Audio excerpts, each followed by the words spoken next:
I want you to hold up your left hand with 5 fingers straight. Now, your right hand, curl 4 fingers into a claw. Here's how you count to 60 using just your fingers. Your right hand has 12 finger segments, 3 per finger, and your left hand has the 5 fingers. By counting up to 12 on your right, you create a duodecimal base 12 system. And you take that a step further.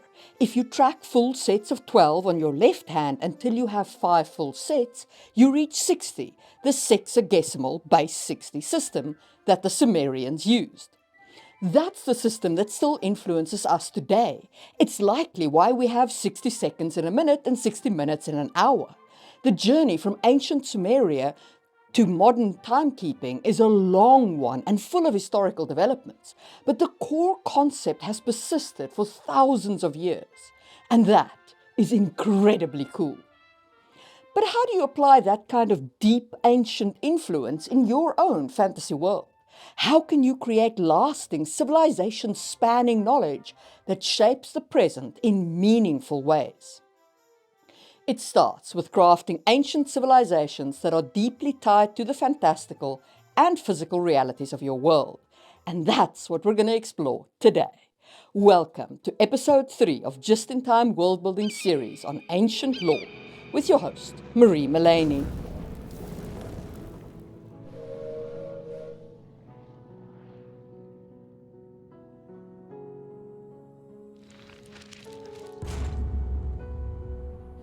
Just a quick disclaimer before I go, anyone going, well, actually, in the comments, we don't know 100% for sure why the Sumerians used a 60-base system for their accounting. We just know that they did use it. But the finger technique does make a lot of sense. Okay, onward. Today, we're going to explore building so-called grounded ancient lore, i.e. grounded in the realities of the world with normal rise and fall of cultures. And to do that, we're going to explore our own history a little bit and trace that 60 numeral system through the ages in order to build up a model that we can apply to fantasy. Then we'll do a deep dive into A Song of Ice and Fire's ancient lore and see how Martin included the fantastical while still keeping the world grounded.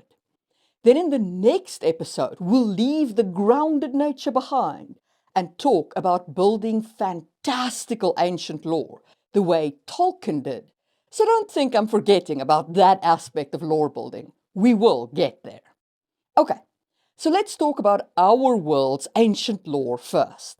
Ancient civilizations shape languages, myths, ruins, and countless aspects of our modern world. Equally so, if you're building one of those grounded settings, you'll want to include that same feeling of ancientness. But obviously, you can't build something as complex as the real world. If you try, you'll be stuck world building forever and never actually write your story. The goal isn't to fully flesh out every detail of an ancient civilization, but to develop just enough to understand how it influences the present. To achieve this, we're going to use 2 key models. The first is the cultural circles framework, which I've discussed before, and provides a structured way to design cultures. And the second is my economic framework, also fully explored in the World Building Blueprints podcast, linked in the information card.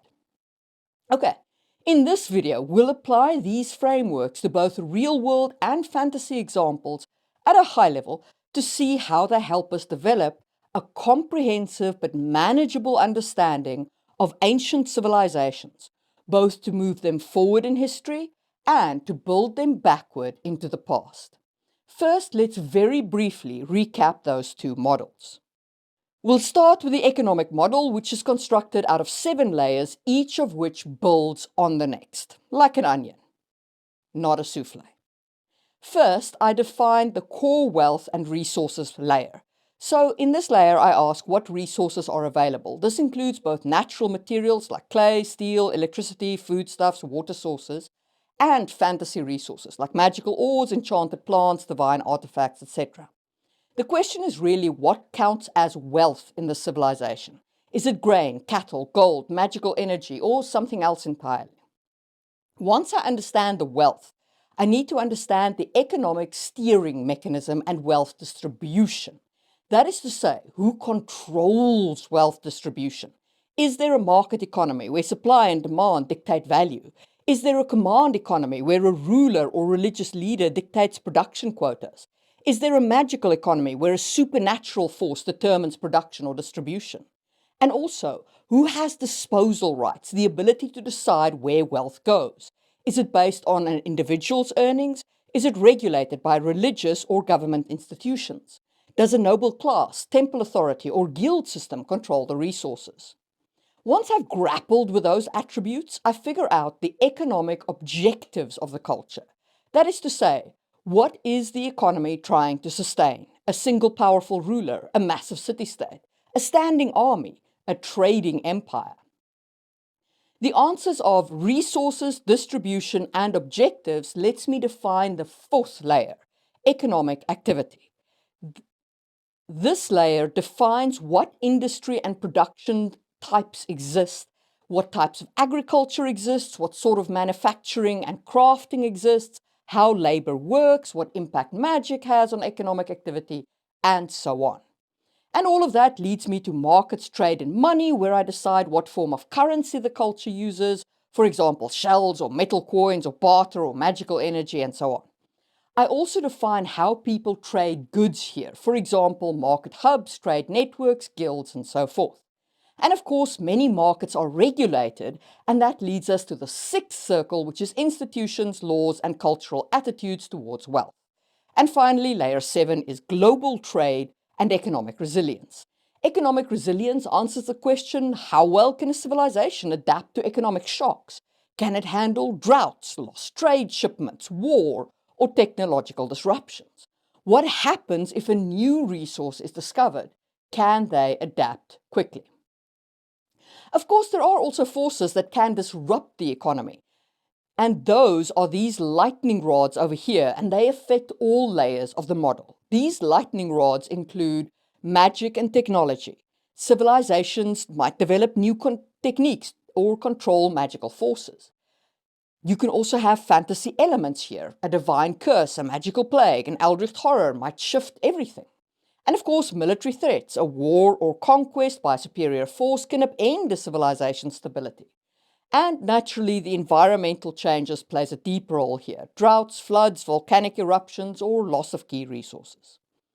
And keep an eye on those forces that can collapse an economy, because they will become important later. Okay, that's the economy. Now, let's bring in the cultural model. So while the economy forms the foundation, culture shapes how people interact with it. And my cultural model also consists of 7 layers, and those 7 layers are the core ideology, values and beliefs that define the civilization, norms and social rules, taboos, traditions and expected behaviors, symbols and language, what symbols hold power, how is meaning conveyed, kinship and social structure, how are families and social units formed, hierarchy and governance, who rules and how is power maintained within the culture, legal systems and law enforcement, what are the laws and who enforces them. And then the 7th layer is cultural expression, which is art, entertainment, festivals, and mythology. Okay, so we have these 2 models. By using both models together, you can design an ancient civilization, or really any civilization, but in this case, an ancient civilization that feels real, with an economy that makes sense, and a culture that logically evolves from its material conditions.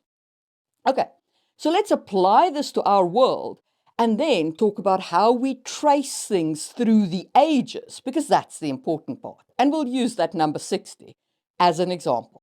Alrighty, let's start with a civilization that used the 60 base first, the Sumerians, who existed between 4500 and 1900 BCE, located in Mesopotamia between the Tigris and the Euphrates rivers. And we'll start with the economic model for Sumeria. So for core wealth and resources, the Sumerians relied on barley, wheat, and date palms made possible by the irrigation from the Tigris and Euphrates rivers. Sheep and goats provided wool and meat. They also needed trade goods supplied by copper, silver, and lapis lazuli. In terms of an economic steering mechanism and wealth distribution, Sumeria was a temple-based economy. Temples controlled large amounts of wealth, often acting as central banks. And if you're interested in learning more about banks and their origins and how to use them in world building, check out the video linked in the information card. Okay, so Sumeria also had a command economy, and kings played a role in large-scale trade and military funding. Local markets did exist, but most wealth flowed through religious and royal institutions. The economic objectives, for the most part, were to support the city-states like Uruk, and Lagash, and to maintain irrigation systems, which is critical for agriculture, and to fund military efforts to defend against neighboring city-states or raid neighboring city-states. In terms of economic activity, they were, of course, very agricultural. It was very early in our history, but there were large pottery, textile, and metalwork industries, and they did trade with the Indus Valley and with Anatolia. In terms of markets, trade, and money, they used barley as currency. Workers were paid in some kind of daily measure. They also used silver shekels as standard trade measures, and transactions were recorded on clay tablets, which are some of the artifacts we've found today that tells us about their civilization. And then in terms of institutions, laws, and cultural attitudes towards wealth, they established the Code of Ur-Nammu, which was one of the first legal codes establishing property laws. They also had inheritance laws which maintained generational wealth. And lastly, on the global trade and economic resilience front, they depended on irrigation, and therefore floods and droughts were pretty devastating. Also, their trade networks spread wealth, but the collapse of trade networks weakened the city-states.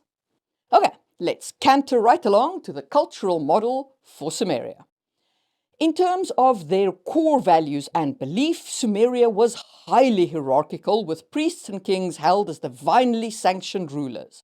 They were strongly collectivist. Public projects like irrigation were managed communally. They were a very ordered society, and laws like the Code of Ur-Nammu structured daily life. And they were a pretty traditional society, with oral myths and religious practices reinforcing their stability, so not very quick to adapt to change.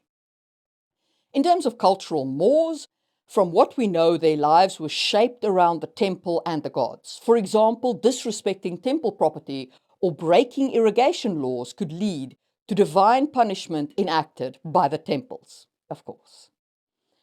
Cultural symbols, and in terms of language and communication, their writing system, the Sumerian cuneiform, was one of the first writing systems. They had a lot of religious iconography, ziggurats, god statues, and so on, and also a chunk of legal inscriptions. And of course, their numerical system, they used that base 60 numerical system for timekeeping, measuring land and financial transactions. Keep an eye on it. Okay. Kinship structure, they were patriarchal, with extended families as the norm, so lots of big families. In terms of leadership and social stratification, the hierarchy layer, they were a theocratic monarchy. Priest kings held divine authority. They had a pretty rigid class system, which went in this order: priests, merchants, farmers, slaves. And gods were believed to influence the natural and economic conditions. In terms of their political systems and laws, they had a city-state model, Uruk and Lagash, each with a ruling king. In terms of a legal system, they developed the first known law codes, Ur-Namma's Code. And then finally, in terms of 7, cultural expression, we know they had board games like the royal game of Ur, and had sports like wrestling. And we found a lot of their art on cylinder seals, pottery relief carvings of mythological themes, and so on. They also had myths, like the epic tale of Gilgamesh, which I've spoken about before in my video on how to develop a mythology. And that is one of the oldest myths that we know about. Side note, the reason why Gilgamesh has survived so long is because copying that myth was a scribal exercise for those scribes.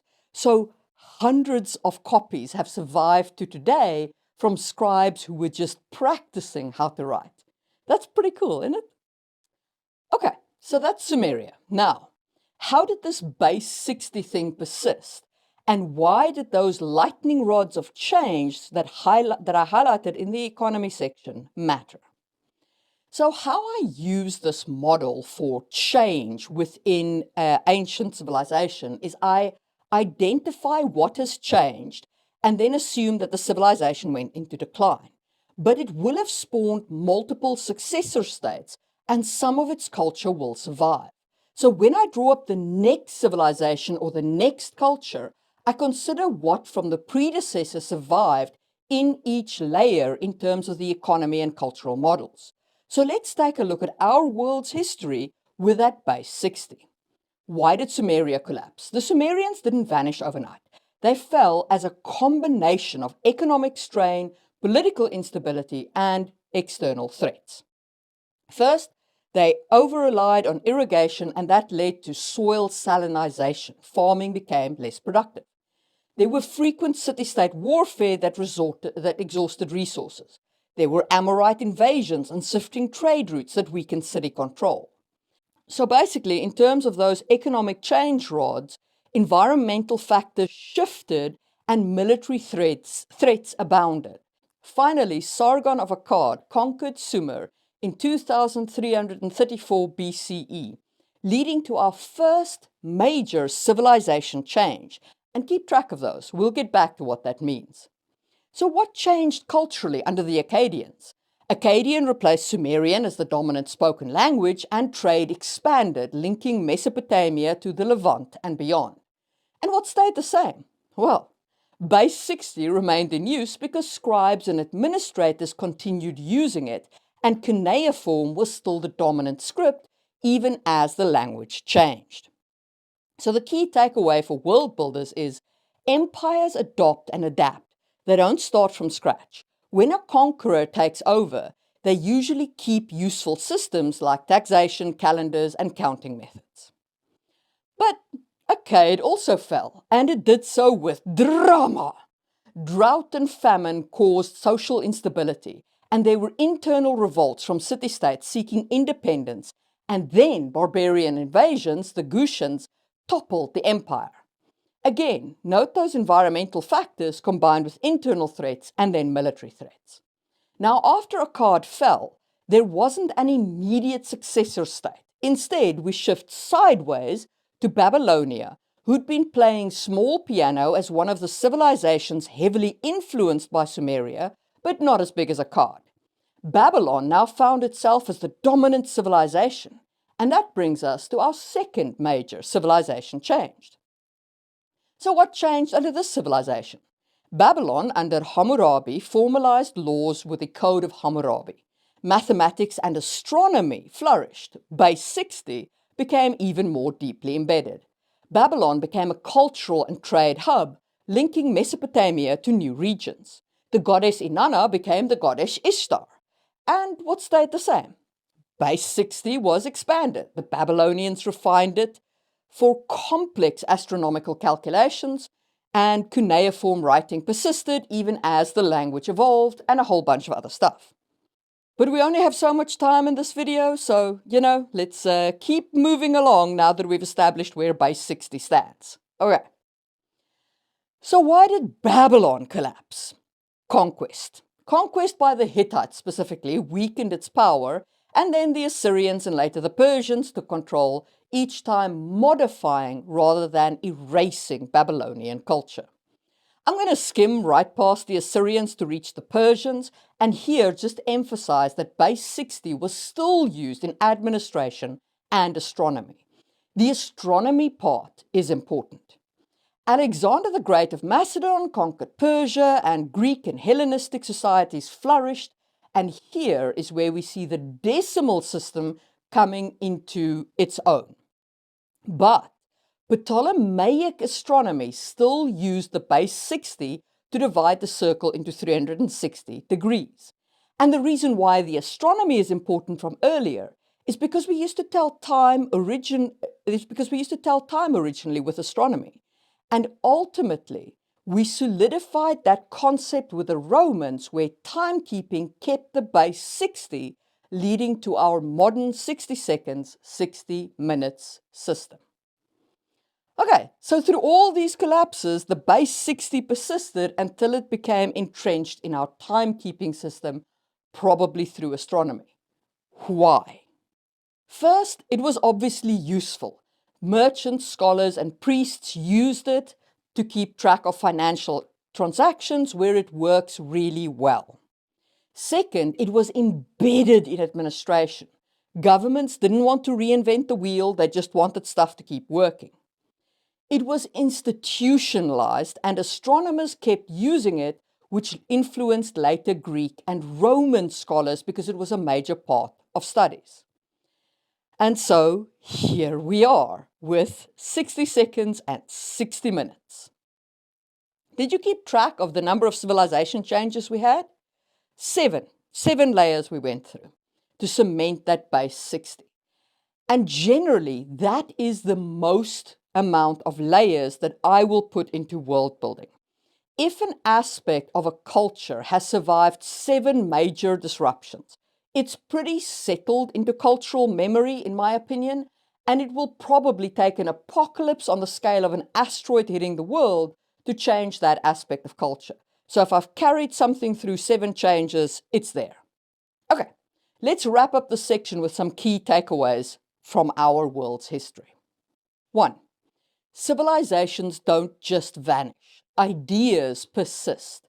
Even if a kingdom falls, its knowledge, laws, and customs get carried into the future in terms of the conquerors, successor states, and so on.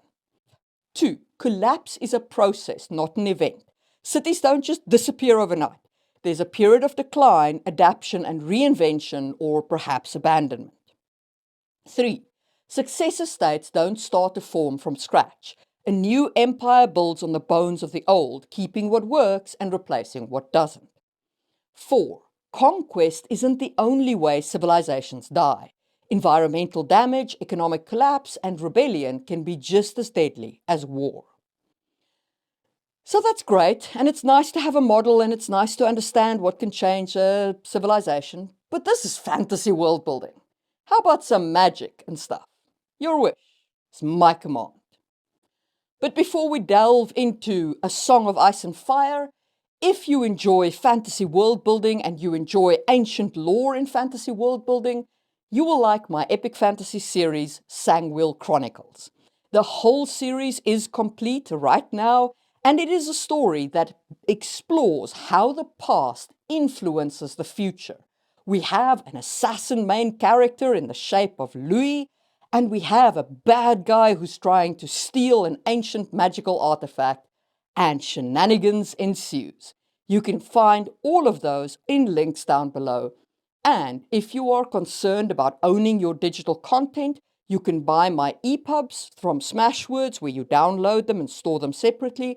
And you can buy the audio files from my Ko-fi site and also store those completely separately and outside of the rent to play content that you don't own nonsense that some of our shops these days are pushing.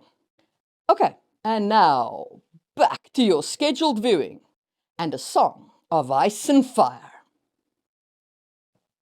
Okay, now that we've traced how civilizations rise and fall and leave legacies in our world, let's turn our attention to Westeros, specifically what it looked like before the Targaryens arrived. One of the best ways to create a deep, immersive fantasy world is to layer cultures over time. New civilizations don't erase the past, they build on it, repurpose it, and merge with it. And Westeros is a fantastic example of this.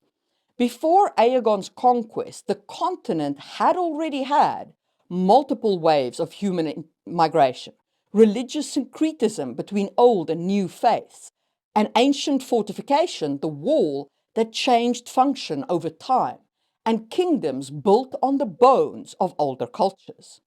And today we're going to trace Westeros's pre-dragon history using my cultural and economic models to analyze the religions of Westeros, how they blended and competed, the wall, how it was built and repurposed, and the successor states, how they evolved and layered on top of each other.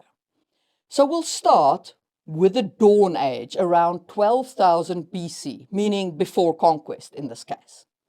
The earliest known inhabitants of Westeros were the Children of the Forest, a mystical race with deep connections to nature and magic.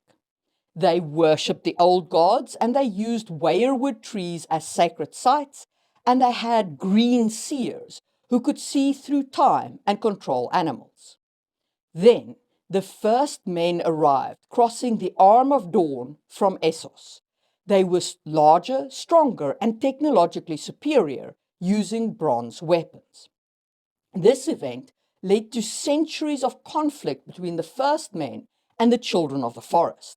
The children attempted to shatter the land bridge with magic, creating the stepstones, but it was too late to halt the migration. Eventually, after years of stalemate and devastation, the two groups forged a truce and a pact around 10,000 BC on the Isle of Faces. And according to the pact, the first men gained dominion over open lands. The children kept control of forested areas. The two races now lived side by side. And here is one of the most fascinating things. Whatever religion the first men brought with them mostly vanished, leaving only the drowned god and the Lord of the Sky. And for the most part, the first men adopted the old gods of the Children of the Forest. This is one of the earliest examples in Westeros of religious syncretism. The first men didn't bring their own gods to Westeros, but instead absorbed the existing belief system. So here's your world building tip. When designing early civilizations, consider how conquering groups absorb or alter the religions of the native people, rather than completely replacing them. And let's move on to the second age, the Age of Heroes, from around 10,000 BC to around 8,000 BC. With peace between the first men and the children, Westeros entered an era of cultural consolidation, later called the Age of Heroes. So what changed during this era? Kingdoms formed. Instead of scattered tribes, noble houses started emerging. The cultural identity strengthened. First men were fully integrated with the old god worship. And you had mythic figures arriving. So there were legendary figures like Bran the Builder and Lan the Clever and Garth Greenhand, who became founders of houses and civilizations. So, world building tip for you, create mythic founder figures who help tie the past and present together. They serve as a bridge between legend and recorded history. Okay, but remember when we spoke about the economic model and we said we had magic as a force that could smack an economy upside the head and thus can punch a civilization in the face? Well, let's talk about the Long Night and the Wall. So this was a cataclysm that reshaped the civilization from around 8,000 BC to around 6,000 BC. Night lasted for a generation, freezing crops and plunging the world into darkness. The others, called the White Walkers in the show, invaded, killing thousands and raising the dead. The battle for dawn saw the first men and the children unite to push the others back. And this had the following big consequences. The wall was built. That's the first biggest one. A massive fortification of ice, magic, and stone. The Night Watch was founded, an institution to permanently guard against the others. And new myths were created. Stories of Azor Ahai, Bran the Builder, and other heroes were told. The wall is an especially great case study in evolving institutions. At first, the wall was a sacred military order dedicated to defending the realms of men right after it was built, right? So that's why the Starks sent, their second sons to the wall and so on and so forth. But of course, over time, the legend faded and it became a place of exile rather than an elite fighting force, a place where you park your political prisoners that you didn't, feel you could unalive. So, by the time the main series comes around, the wall is a struggling institution and is not taken seriously. In addition, It was also reinforced by ancient spells, but over time the magical potency was forgotten. Another example of how civilizations lose knowledge. So your world building tip here is that institutions don't stay static. They change function over time. A once honorable knightly order might become corrupt. A sacred temple might turn into a political hub. Okay, and now let's move on to the next giant thing to hit Westeros, the coming of the Andals from 6000 to 2000 BC. The Andals brought steel weapons superior to the first men's bronze. They also introduced the faith of the Seven as a new religion, so they did come with their gods. They destroyed most of the weirwoods in the south. Okay, so what changed under this new regime? Feudalism replaced the decentralized rule of the first men. The faith of the Seven became the dominant religion, except in the north, where the first men still held out. The children of the forest were nearly wiped out, and they retreated beyond the wall. And let's just revisit religious syncretism in Westeros. Unlike the first men, the Andals did not integrate the old gods. They tried to erase them. In the south, the faith of the Seven became dominant.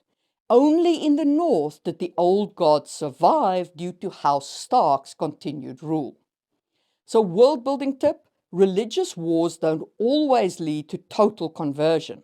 Older religions survive in remote areas, cultural memory, and folk traditions. By the time Aegon the Conqueror arrived in Westeros, Westeros had had massive cultural shifts.